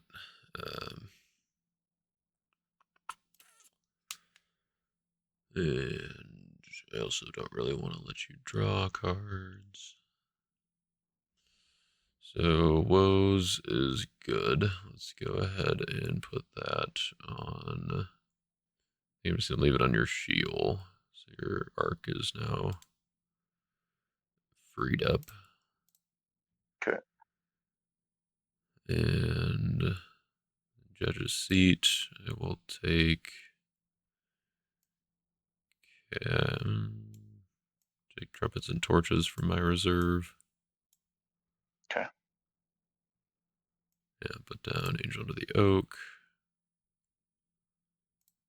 I will. I think we'll do it this way. I'm going to deactivate book. I'm going to turn over 20 shekels. Mm-hmm. I will bounce.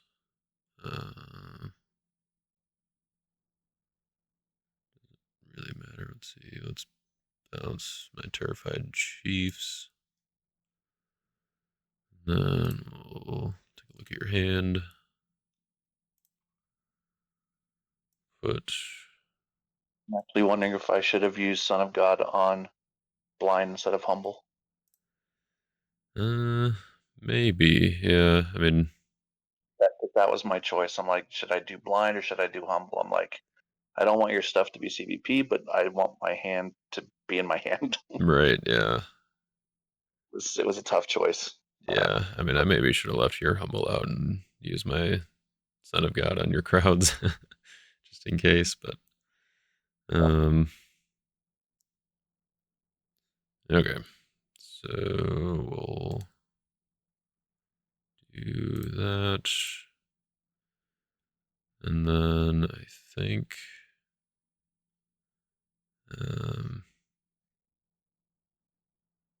this is the way to go. Yeah. I'll put my terrified chiefs back down and just make sure I'm doing all the math correctly here. Yeah, okay. I'm going to use Judge's Seat to discard your Mocking Thief. Okay. Yeah, and I will go to battle if that's good with you.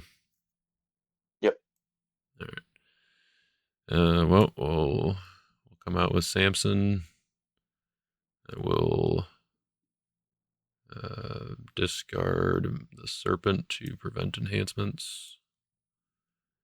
And we'll paralyze all evil characters with strength 8 or greater this turn. That's all of them. all of yours at least. On a couple of mine. One of mine. All right, I'm good to block. Yep. Okay. Let's go messenger. I'll draw one from the bottom of my deck. Yep. And then I can ban 2 human evil character. I will ban 2 your foreign wives. Yep. And you didn't draw extra cards, right? Correct. Yeah, I've just drawn the one. So I have one card left. So it is mutual. Yep. All right. That's my initiative. Sure. I will play Ehud's Dagger to negate Messenger. Okay.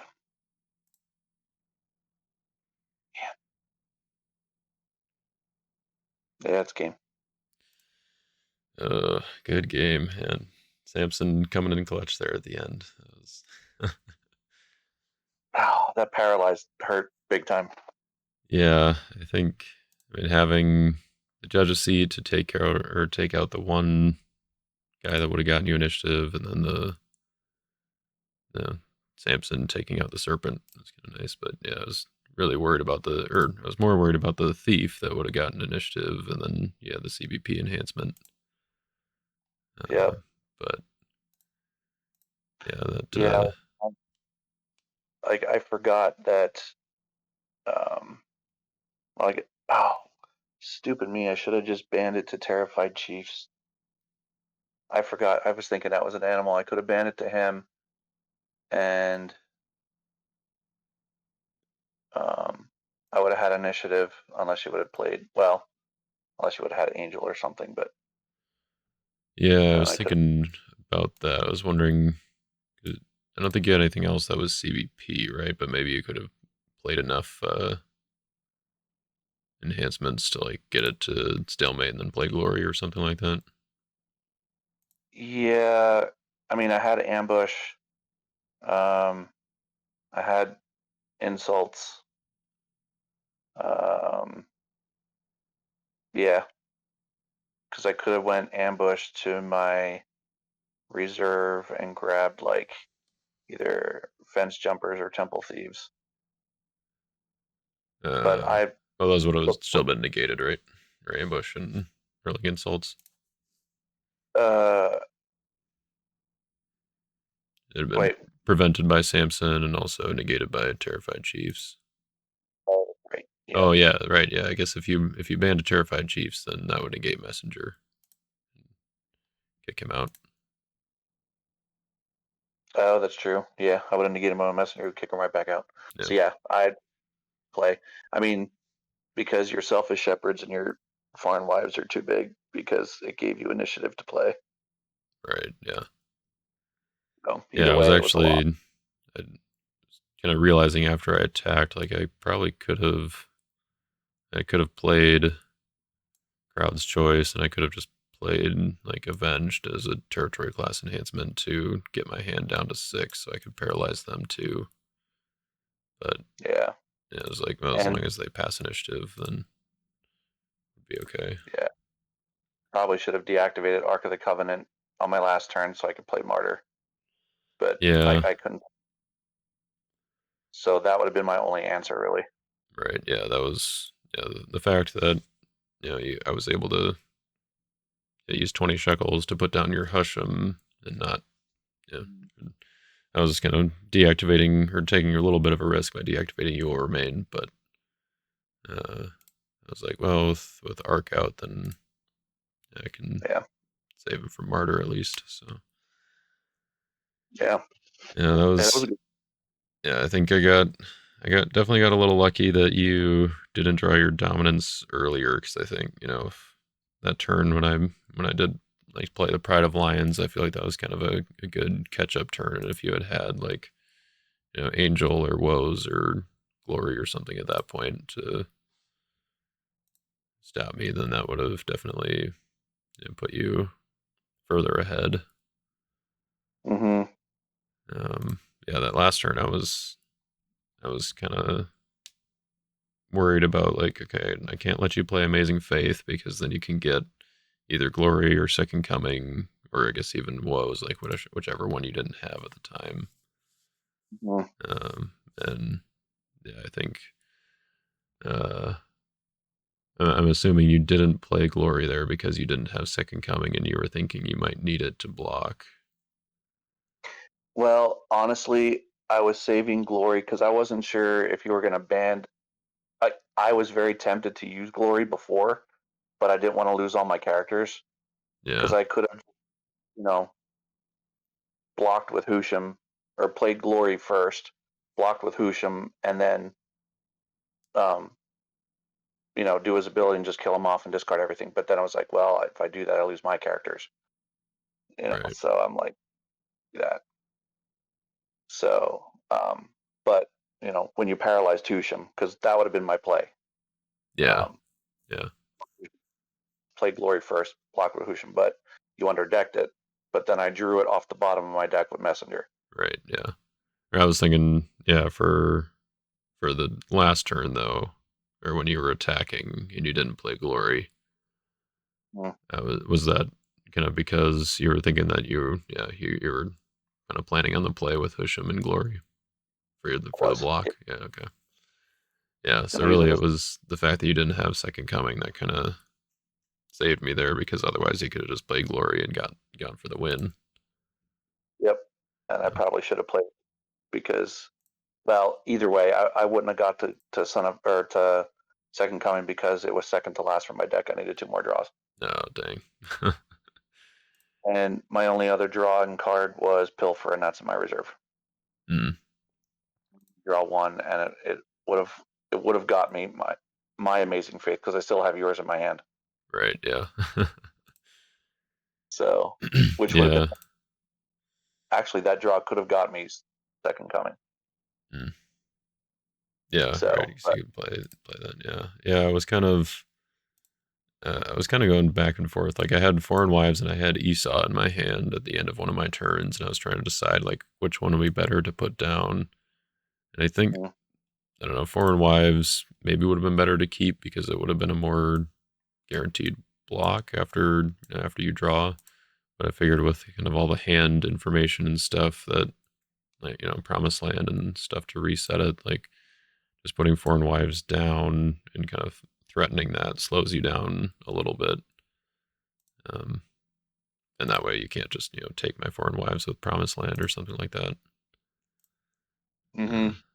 yeah, I think putting her down kind of worked out well for me because then you didn't get those last couple of turns of drawing with Captain that would have gotten you to Second Coming and stuff. Yeah, yeah. I mean, I with crowds. I mean, I didn't want to do all the drawing because I didn't want my hand to go away. Yeah, right. Yeah, Plus, you also have which is an auto block. So I right. was like, Yeah. well, Yeah, by no, I drawing all think it my was the right call. You get the no draw on Captain, but you draw one from the weapon, which is still kind of nice. But Mhm. yeah, I think that was kind of worked out in my I- favor because your Second Coming was on the bottom like that. yeah, and I'm just rethinking this orphans and Shield. I totally forgot that orphans turns off Shield. Um, Yeah. when I first used the deck, I didn't have orphans in it, and Mm. orphans distressed, Oh, and sure. that's the card. Wish I would have had that in there instead of orphans. But I have orphans in because of all the black gray Sadducees and women of Tibet. Right. Yeah. Think Yeah. orphans today, um, but I don't know. I'm torn because of that. Shield's kind of like a dead card if when orphans comes out. Yeah. I mean, really, the important part for Shield in a deck like yours is the add to battle part. I think where you're not really trying to hide lost souls, so I think it's okay if Yeah, you don't get to use that when Orphans is out, and like if you're not worried about it, then yeah, you could give up Orphans. Like in this game, the only card you saw where I was interacting with my lost souls was Firefoxes, which you took. So one thing to consider maybe is instead of giving me the token or the hopper or whatever when I rescued, you could have just given up the orphans, and that would turn on true. your shield. Yeah, But yeah, it is kind of a tricky thing. Like it's one of the decks in a tournament that I was playing had both orphans and shield in it, and I was kind of soul droughting my opponent a little bit. He had an effect to play a lost soul from my deck, and he was holding on to Son of God, and it was going to be for the win. And mhm, I had shield in play, so I was feeling okay. But he goes to you know do the ability to play a lost soul from my deck, and I was like, oh well, I can just shield it away after he pulls it out, and he goes through my deck and he finds orphans, and I'm just like, oh come on. mhm. So it's kind of a Nambo situations. Yeah, it can be a little awkward at times, but I think overall, since your defense isn't really trying to hide lost souls, then orphans is good there. Hmm. But I mean, yeah, distress definitely has its benefits as well. So I could see it going either way.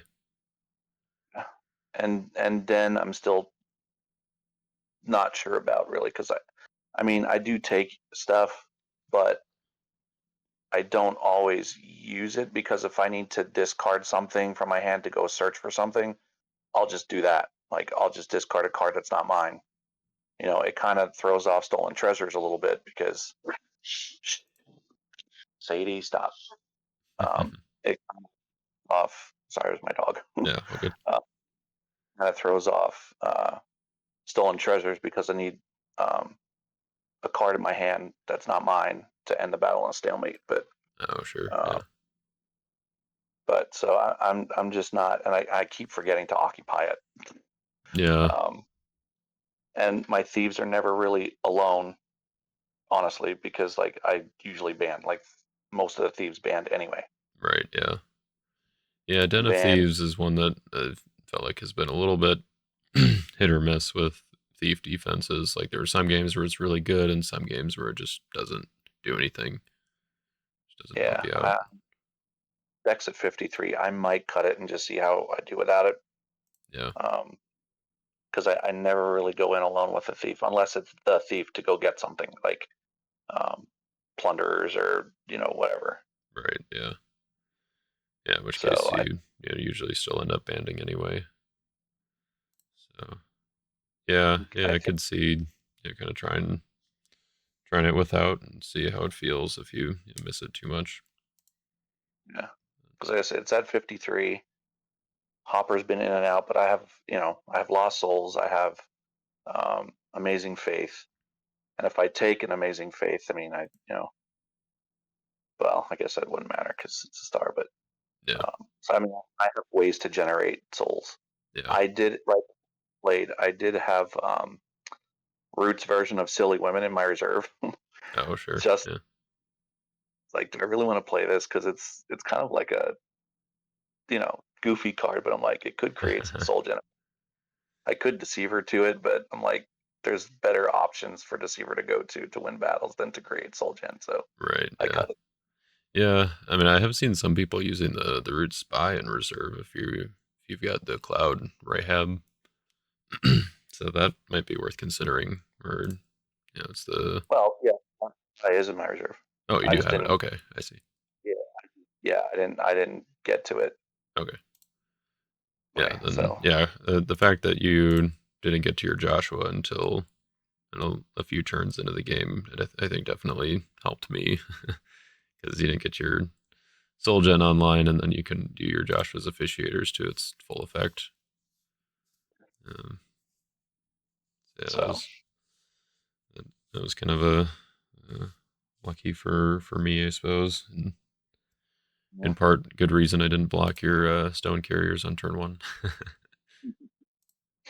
yeah, yeah. The one for Joshua definitely. Yeah. Uh, yeah, All right. Well, so good game. Definitely a nail biter there toward the end, and that was pretty good. yeah, it was a fun one. Another 5-3 round. Just the opposite way for me. Yeah. Right. Yeah. Now you've broken even, I guess. Yeah. Well, I can say I rescued 3 souls off of Jaden. Yeah. For sure, and at least two of them the hard way. Didn't get to your second coming. Well, So, yeah, close. I mean, if yeah, I probably should have played Glory as offense instead of defense, or waiting to use it. It could have went the other way maybe. yeah. Yeah. It was. Yeah. Definitely would have kind of guaranteed that rescue, and then who knows? Could have if you would have drawn into it off a messenger or something like that on your turn or on your block or Well, the top card was my Amazing Faith. I would have drew into it. I would oh have sure got it. yeah oh So, man so yeah all right well thanks for the flexibility and scheduling here and glad we were able to finally get a game in. Appreciate it. Yep. All right, man.